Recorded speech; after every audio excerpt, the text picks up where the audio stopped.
여러분, 우리가 잠시 영상으로도 보았지만은 성탄절의 주인공은 당연히 예수님이십니다. 세상의 많은 사람들이 이것을 놓치고 잊어버리고 살고 있지요. 그런데 우리가 다시 한번 오늘 깨닫기 원하는 것은 예수님께서 단지 우리를 구원하기 위해서, 우리 은혜 주시기 위해서, 기쁨 주시기 위해서 이 땅에 오셨다, 이 단순한 진리를 다시 한번 우리가 좀 깊이 있게 깨달아 보기를 원합니다. 여러분, 예수님께서 이 땅에 오신 이유는 먼저 하나님의 약속, 즉 언약을 성취하기 위해서 오셨다라는 것입니다. 28절 말씀, 우리가 읽은 말씀에 보니까 예수 그리스도 나심을 이러하니라 그 모친 마리아가 요셉과 정혼하고 동거하기 전에 성령으로 잉태된 것이 나타났더니 라고 써 있습니다. 여러분, 예수님이 이 땅에 오실 때 사용하신 방법이 무엇입니까? 바로 처녀의 몸을 통해서 성령으로 잉태되어 이 땅에 오셨다라는 거예요. 이것은 굉장히 특별한 사실이지요. 예수님 말고는 그 어느 누구도 동정녀의 몸을 통하여서 성령으로 잉태될 수는 없습니다. 제가 생각을 해봤어요. 성령으로 잉태된 분이 만약에 한 분 더 계시다, 이게 말이 안 되는 얘기지만 가정을 해보는 것이죠. 한 명 더 있다, 그러면 그 순간 예수님의 2000년 전에 이 땅에 오심은 아무런 소용이 없어지는 그런 사건이 된다라는 거예요. 왜 그렇습니까? 예수님이 이 땅에 오신 사실은 단 하나의 사건, 단 한 번의 사건으로서 모든 죄와 결박을 풀어주시고 해결하셨기 때문에 의미가 있다라는 거예요. 그런데 우리는 이것을 지금 믿음으로 이해하고 받아들이고 있지만 2000년 전에 그 일을 경험했었던 요셉과 마리아는 굉장히 당황을 했을 것입니다. 굉장히 난감했을 거예요. 얼마나 두려웠겠습니까? 나는 남자를 알지 못하는 여자인데 어떻게 내 몸에 아기가 자랄 수가 있는가?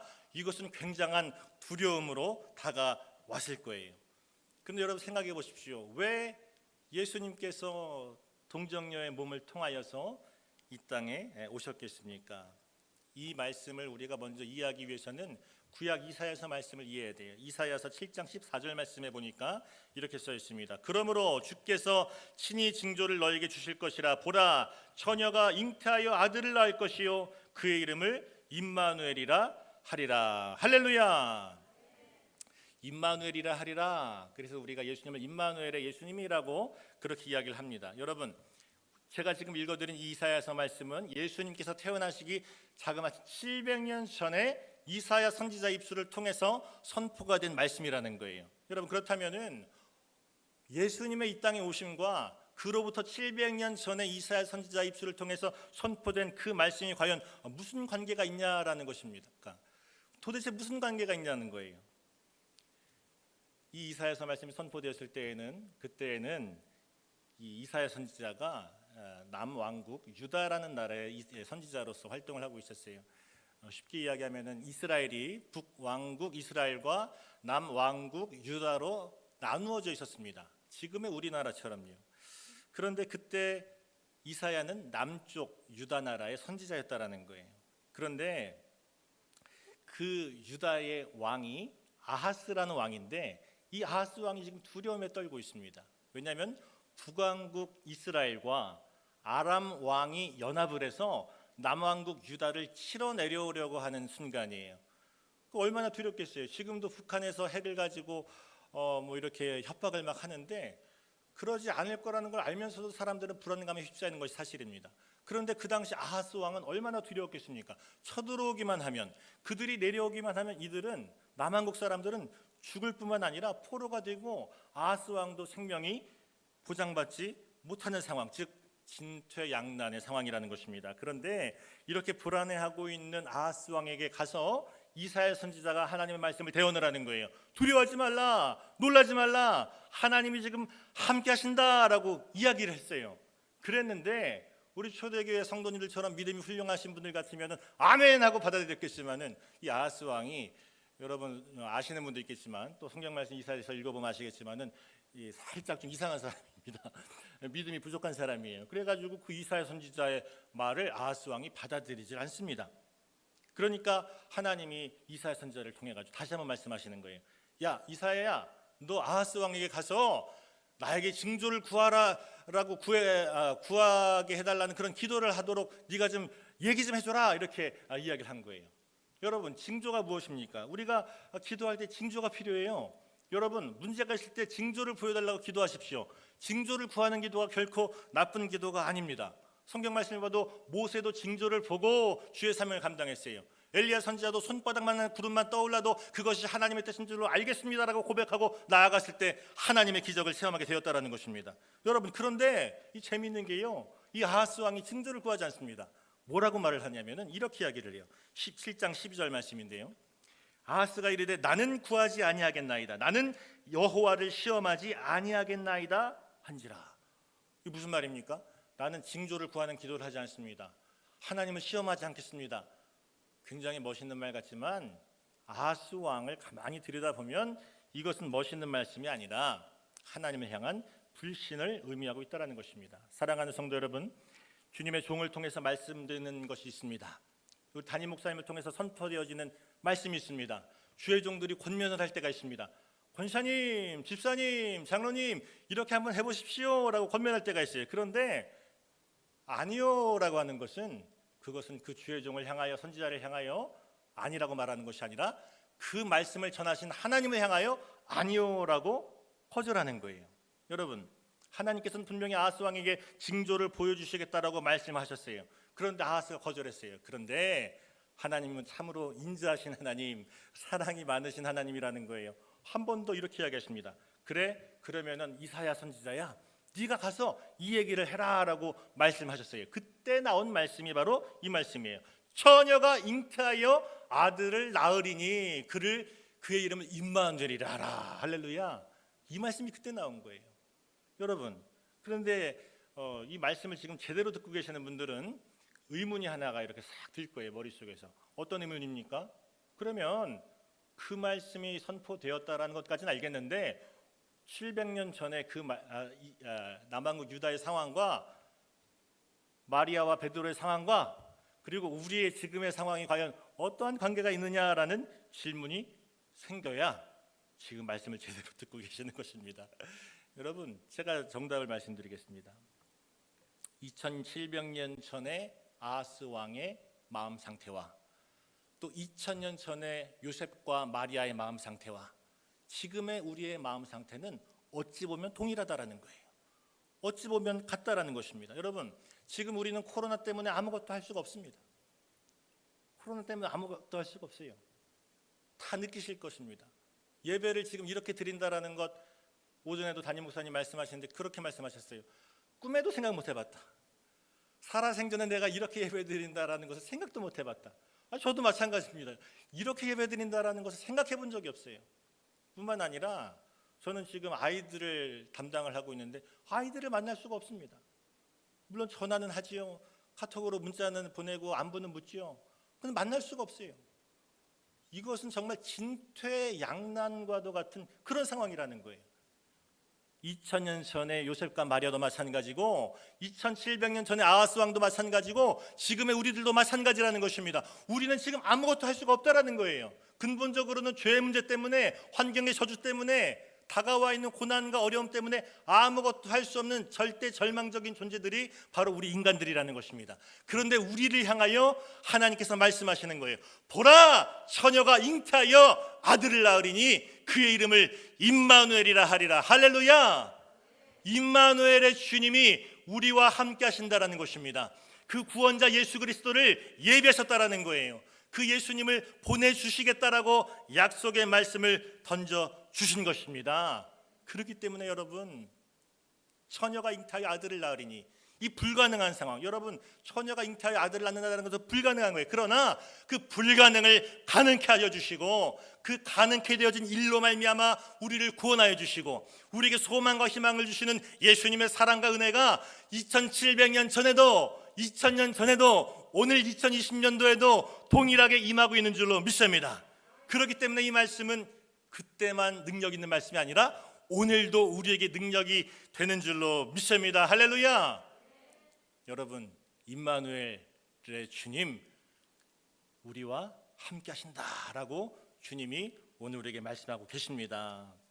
두 번째로 예수님께서 이 땅에 오신 이유는 바로 인간이 되기 위해서 이 땅에 오셨다라는 거예요. 어느 추운 날 한 농부가 창문을 두들기는 소리를 듣고 밖을 나가봤어요. 아주 추운 겨울이었다라고 합니다. 그런데 사람이 와 있는 것이 아니라 참새 몇 마리가 와서 창문을 두들기더라는 거예요. 너무 추워가지고 참새가 갈 곳이 없으니까 저기 불빛이 있는 곳으로 찾아왔나 봅니다. 근데 그때 이 농부가 아이고 참새가 추운데 얼어 죽게 생겼네 불쌍하네 하면서 이 참새들한테 이제 들어오라고 문을 열어줬는데 경계심이 발동해서 참새들이 뒷걸음 쓰고 막 이렇게 도망가더라는 거예요. 근데 도망가도 멀리 안 가고 다시 가까이 와가지고 계속 그 창문에서 이렇게 부리를 쪼면서 자기들을 좀 들여보내달라는 그런 사인을 보내더라는 겁니다. 그러니까 농부가 안타까운 마음에 이 빵가루를 이렇게 이제 구에다가 그 참새들이 있는 곳에다가 이렇게 좀 뿌려놨어요. 그리고 빵가루를 이렇게 뿌려서 길을 만들어가지고 집으로는 안 들어올 것 같으니까 따뜻한 이제 창고 쪽으로 이렇게 빵가루로 길을 만들어 놨다라는 거예요. 그리고 나서 이제 들어가가지고 농부가 그 참새들이 들어가나 안 들어가나 보고 있는데 아니 참새가 이 빵가루를 이거를 못 보고 있는 거야. 그것만 보고 따라가면은 거기 들어가서 따뜻하게 살 수가 있는데 아니 안 들어가는 거예요. 못 들어가고 있는 것입니다. 근데 그때 농부가 그런 생각을 했대요. 내가 참새가 되고 싶다. 내가 지금 참새가 되면 들어가서 짹짹짹짹짹 하면서 참새의 언어로 이거 따라가면 우리 살 수 있어라고 이야기해 줄 수 있는데 내가 지금 참새가 될 수가 없네 하면서 너무나 안타까워하다가 그때 갑자기 눈물이 나더라는 거예요. 왜 눈물이 났습니까? 예수님이 그래서 이 땅에 오셨구나. 나를 구원하기 위해서 오셨구나라는 사실이 깨달아지더라는 것입니다. 여러분, 예수님은 인간으로 오셨습니다. 사람의 모습으로 이 땅에 오셨습니다. 그런데 잘 생각해 보십시오. 예수님은 그럴 이유가 전혀 없는 분입니다. 제가 주일학교 아이들한테 그런 얘기했어요. 예수님 이 땅에 안 오시고 천국에서 호의호식하면서 잘 먹고 잘 사실 수 있는 분이라고 이야기했어요. 아이들의 언어로 이야기한 것이지만 그것이 진리입니다. 예수님은 이 땅에 오실 필요가 없어요. 이 땅에 안 오셔도 그 존재에 변화가 없는 분입니다. 영원히 찬송받으시기에 합당하신 분으로서 계속 살 수가 있는 분이에요. 산다라고 표현하면 그렇죠. 존재할 수 있는 그런 분이십니다. 그런데 그분이 인간의 모습으로 이 땅에 오셨어요. 이것을 이해하기 쉽게 말씀을 드리면 사람이 바퀴벌레가 되었다. 이해가 되십니까? 사람이 박테리아가 되었다. 사람이 개미가 되었다. 사람이 벌레가 되었다. 있을 수 없는 일이죠.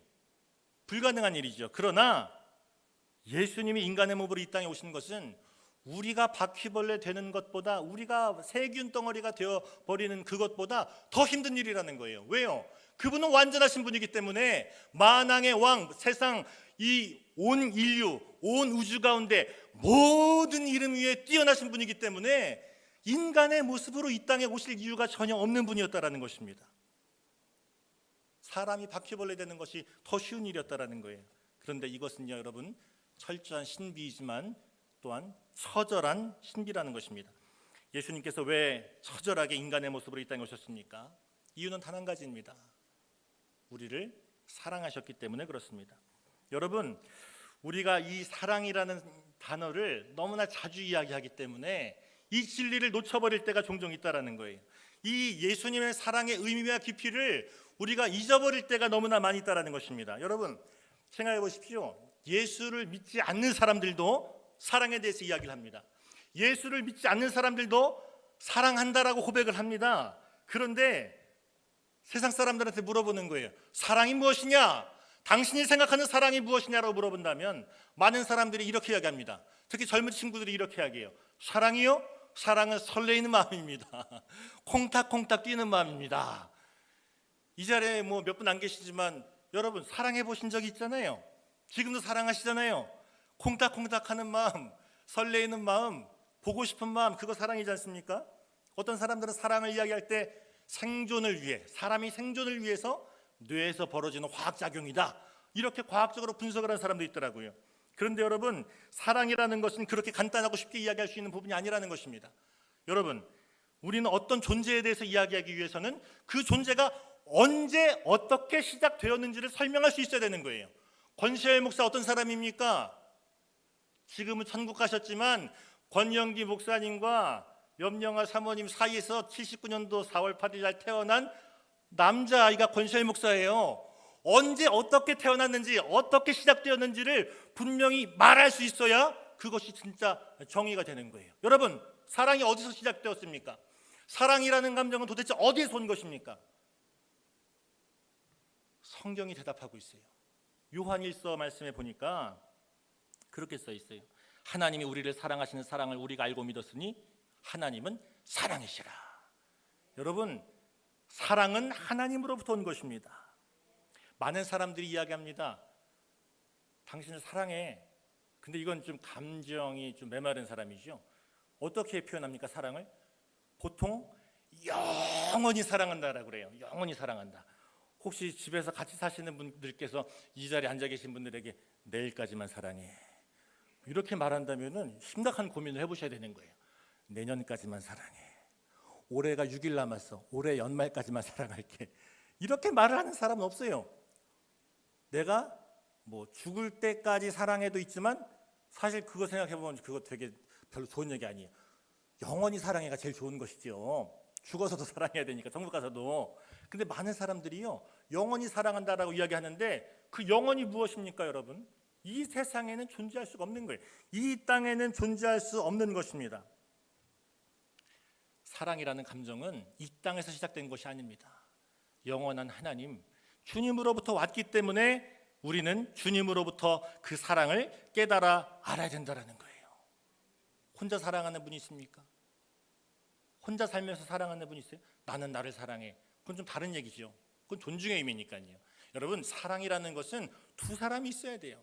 아들이, 딸이, 내 앞에 누군가가, 아내가, 남편이 누군가가 있어야 그 사람과 사랑이 이루어지는 것입니다. 그런데 여러분, 잘 생각해 보십시오. 하나님은 태초부터 하나님과 예수님과 성령님 세 분이 동시에 존재하셨어요. 삼위일체 하나님의 속성은 단 한 번도 깨어진 적이 없습니다. 어떤 분들이 2000년 전에 예수님이 시작된 거라고, 그 전까지는 없었다고 이렇게 말하는데, 그렇게 말하는 분들은 제가 확실히 말씀드릴게요. 이단이에요, 이단. 예수님은 태초부터 하나님과 동시에 존재하셨고 또 성령님과 동시에 그 안에서 서로 존재하시면서 서로 사랑하셨어요. 그거를 신학적인 용어로 페리코레시스라고 그러는데, 이런 거는 뭐 여러분들이 알 필요가 없고 삼위일체 하나님으로서 서로 사랑하셨다라는 거예요. 그렇기 때문에 여러분, 사랑은 땅에서 시작된 것이 아니라 하나님의 나라에서 시작된 줄로 믿습니다. 그런데 그 하나님의 사랑 때문에 인간을 만드셨는데 인간과 하나님 사이에 벽이 생겨버리니까 그 벽을 무너뜨리기 위해서 인간의 모습으로 이 땅에 오신 것입니다. 여러분, 죽느냐 사느냐 그것이 문제로다, 이 얘기 많이 들어보셨죠? 죽느냐 사느냐, 뭐 사느냐 죽느냐 그것이 문제로다. 이 어디 나온 얘기입니까? 햄릿에 나온 얘기. 햄릿이라는 소설을 지은 사람이 누굽니까? 셰익스피어. 대단한 사람이죠. 지금도 햄릿이라는 작품이 연극으로 공연이 되고 있어요. 그런데 여러분 생각해 보십시오. 셰익스피어는 햄릿을 만들어냈어요. 글을 써서. 그런데 햄릿이 셰익스피어를 알고 있겠습니까? 1번 알고 있다, 2번 모르고 있다, 3번 이렇게 대답을 이제 많이 하시더라고요. 여러분, 셰익스피어는 햄릿을 알죠. 자기가 썼으니까요. 근데 햄릿이 셰익스피어를 알겠습니까? 알 수 없어요. 알 수 없어요. 그런데 방법이 있습니다. 햄릿이 셰익스피어를 알게 되는 방법이 딱 한 가지가 있어요. 셰익스피어가 그 작품 속으로 들어가면 되는 거예요. 결말에다 집어넣는 것입니다. 내가 당신을 만들었다, 뭐 이런 얘기를 쓴다든가, 아니면 한 등장인물로 등장을 한다든가. 우리도 마찬가지라는 거예요. 여러분, 우리는 창조되었습니다. 창조된 세계 안에서는 하나님의 존재를 창조된 이성으로서 깨달아 알 수가 없습니다. 우리가 아무리 힘쓰고 애쓰고 공부를 많이 해도 하나님의 존재를 알 수 있는 방법은 지식이 아니라 하나님의 영, 성령으로만 가능하다라는 거예요. 여러분, 영국의 도로시 세이어즈라고 하는 한 여자가 있었어요. 지금은 돌아가셨는데요. 이 도로시 세이어즈가 어떤 사람이냐면 두 가지만 기억하십시오. 하나는 영국의 옥스퍼드 대학교를 처음으로 졸업한 여성, 그러니까 굉장히 똑똑한 사람이겠죠. 처음으로 졸업한 여성, 그리고 추리 소설을 쓰는 극작가, 이 두 가지를 잘 한번 기억해 보십시오. 그런데 이 도로시 세이어즈가 쓴 작품마다 등장하는 한 남자 주인공이 있었어요. 작품마다 등장을 한다라고 합니다. 근데 그 작품에 등장한 남자 주인공의 이름이 피터 웜지라는 사람이에요. 웜지라는 남자가 등장을 해요. 그런데 이 웜지라는 캐릭터는 굉장히 멋있는 사람이었다라고 그래요. 소설 속에서 잘생기고 공부도 많이 하고 능력도 있고 또 온유하고, 그래서 여러 가지 사건들을 잘 해결하는 그런 아주 머리가 좋은 남자였다라고 합니다. 그런데 어느 날 독자들이 이 작품을 읽다 보니까 새로운 여자 캐릭터가 하나가 등장을 하는 거예요. 새로운 여자 주인공이 나타났어요. 근데 이 여자 이름이 해리엇 베인이라고 하는 여자인데, 이 해리엇 베인이 어떤 여자냐면은 옥스퍼드 대학교를 처음으로 졸업한 여성이고 추리소설을 쓰는 극작가예요. 여러분 뭔가 느껴지십니까? 이 여자가, 해리엇 베인이라고 하는 이 소설 속에 나오는 여자가 사실 이 도로시 세이어즈라고 하는 자신을 표현을 한 거예요. 자신을 이 소설 속으로 집어넣은 것입니다. 자기의 배경과 자기의 습관과 자기의 외모를 그대로 복사를 해서 그 작품 속에 집어넣고 그 작품의 결과는 해피엔딩으로 이 웜지와 이 여인이 함께 사건을 해결하면서 행복하게 살았더랍니다 하면서 이 소설이 끝이 났어요. 많은 독자들이 공통적으로 해석을 하는 것입니다. 굉장히 유명한 작품인데요. 여기에서 많은 사람들이 그렇게 똑같이 이야기를 했어요. 이 창조된 캐릭터 피터 웜지를 향한 사랑에 빠져서 스스로 도로시 세이어즈는 소설 속으로 들어갔다. 이렇게 많은 사람들이 표현을 하는 것입니다. 이 얼마나 아름다운 이야기 아닙니까? 그러니까 여러분 이렇게 여러분들이 재능이 있다면은 소설을 쓰시면서 그 속으로 들어가 보는 것도 굉장히 의미 있는 일이 될 것 같습니다. 그런데 여러분, 제가 이 말씀 드린 이유가 무엇입니까? 실제로 있었던 일이지만 하나님께서도 이와 똑같은 일을 행하셨다라는 것입니다. 이 세상과 우리를 창조하신 하나님의 사랑이 견딜 수가 없어서 이 세계로 들어오셨어요. 그곳에 계셔도 충분한 분이 이 세상으로, 이 땅으로 내려오셔서 그 사랑이 우리에게 걸어 들어온 것입니다. 이것이 바로 성탄이 주는 진정한 의미라는 것입니다. 여러분, 사랑에 문제가 생긴 분들이 있습니다. 사랑이 안 된다라고 말하는 분들이 있어요. 난 아무리 노력을 해도 이 사랑이 잘 되지 않습니다라고 고백을 하는 분들이 있습니다. 그런데 여러분, 가정에서 또는 부부간에 또는 이웃간에 성도간에 우리가 하나님의 사랑을, 예수님의 사랑을 다시 깨닫고 강력하게 체험해야 될 이유가 바로 여기 있다라는 거예요. 하나님의 사랑을 다시 우리가 경험하지 않고서는, 위로부터 임하시는 그 사랑의 능력을 체험하지 않고서는 이 땅에서의 사랑이 이루어질 수가 없다라는 것입니다. 여러분, 예수님 오신 성탄절입니다. 이때에 우리가 다시 한번 그 주님의 사랑을 깊이 있게 깨닫게 되기를 예수님의 이름으로 축원합니다. 세 번째, 마지막으로 예수님은 구원의 비밀을 가지고 이 땅에 오셨다라는 거예요. 여러분, 우리가 이미 잘 알고 있는 말씀이죠. 자기 백성을 죄에서 구원할 자이심이라 하더라라는 말씀이 있어요. 여러분, 구원이 무엇입니까? 모든 죄와 모든 저주와 모든 고난과 모든 절망으로부터 건짐받고 해방되는 것입니다. 누가복음 4장 18절 말씀해 보니까 나를 보내사 포로된 자에게 자유를, 눈먼 자에게 다시 보게 함을 하며 눌린 자를 자유케 하고 주의 은혜의 해를 전파하게 하려 하심이라 라고 기록되어 있어요. 여러분, 예수님은 이 땅에 오셔서 우리들을 해방시켜 주셨고 우리에게 소망을 주셨을 뿐만 아니라 우리의 모든 절망과 우리의 모든 저주를 다 풀어주신 능력의 주님이신 줄로 믿습니다. 우리의 인생의 문제가 무엇입니까? 어떠한 문제가 있을지라도 우리가 예수님께 믿음으로 간구하고 기도하며 나아가면 우리를 사랑하셔서 이 땅에 오신 그 주님의 역사와 능력이 다시 한번 우리의 삶 가운데, 우리의 가정 가운데 차고 넘쳐날므로 우리를 죄에서 구원해 주실 뿐만 아니라 죄와 사망과 절망에서부터 우리를 건져 주실 줄로 믿습니다. 할렐루야. 말씀을 이제 마무리하겠습니다. 한 가지 이야기만 말씀을 드릴게요. 여러분, 우리가 많이 목사님들의 설교 말씀을 통해서 사실 들어왔었던 그런 이야기인데요.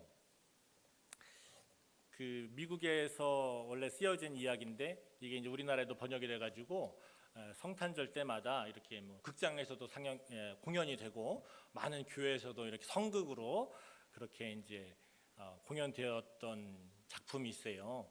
그것이 바로 제목이 빈방 있습니까라는 제목의 작품입니다. 빈방 있습니까? 그러니까 느낌이 오시죠? 예수님이 태어나시던 날 밤에 이제 요셉과 마리아가 돌아다니면서 이렇게 방을 막 구하러 다니는 거잖아요. 근데 그때 우리가 알고 있듯이 그 헤로드 왕이 인구 조사를 위해서 사람들을 불러 모았기 때문에 막 그 베들레헴에 이렇게 들어갈 방이 없는 그런 상황이지 않습니까? 근데 이제 어느 한 교회에서 이 작품을 이제 공연을 하기 위해서 몇 달 동안 준비를 하는데 아이고 이제 조금 지능이 낮은 한 아이가 있었는데 이 아이가 자기가 작품을 하고 싶다고 자기도 껴달라고 이렇게 아우성을 쳤다라고 해요. 그래가지고 교회에서 그러면은 중요한 역할은 줄 수가 없고 대사가 있는 역할은 이거 하나 있는데 이걸 너가 해라 그러면서 여관주인을 맡은 여관주인. 그래서 약간 부족한 아이가 이제 암기력이 좀 떨어지니까 너는 다른 거 할 필요 없어. 이제 연극 가운데 이제 밖에서 똑똑똑 두들기면은 누구세요 이렇게 하고 쳐다보다가 빈방 있습니까 물어봤을 때 빈방 없습니다 하면 끝나는 거야. 그것만 잘하면 돼 이렇게 이야기했어요. 한번 해봐. 빈방 없습니다. 그래 다시 한번 빈방 없어요. 빈방 없다니까요.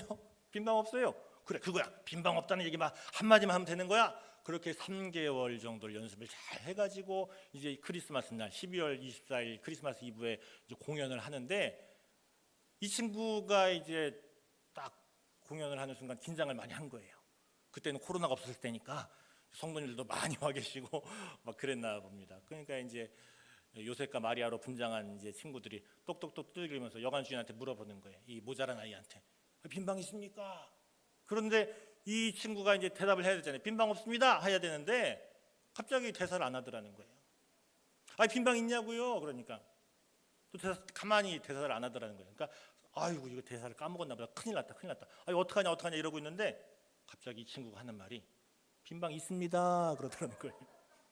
빈방이 있습니다 그랬어요. 그럼 뭐 난리가 났죠. 없다라고 해도 있다고 했으니까. 그러니까 막 무시하기도 그렇고 막 연극이 막 엉망이 돼버렸다라는 거예요. 근데 그 순간 이 모자란 친구가 이렇게 이야기를 하는 거예요. 우리 집에 있어요. 우리 집에 빈방이 있어요.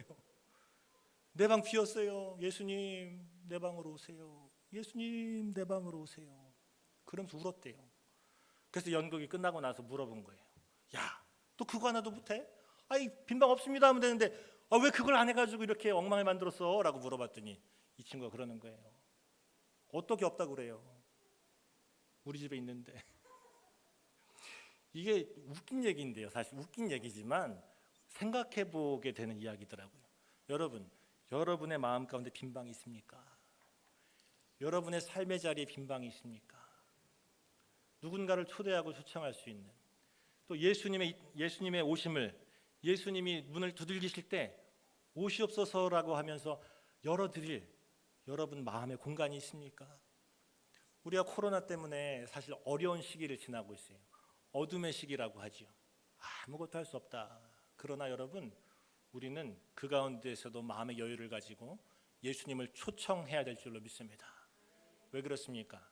오늘 말씀드린 것처럼 예수님은 약속을 성취하시면서 동시에 인간의 모습으로 사랑으로 오셨기 때문에 그 주님을 우리가 초청해서 그 주님과 함께 동행하며 살아갈 때 주님의 사랑과 주님의 역사와 은혜가 우리의 인생 가운데 충만하게 될 줄로 믿습니다. 이런 은혜를 받아들이는 우리 모두가 되기를 예수님의 이름으로 축원합니다.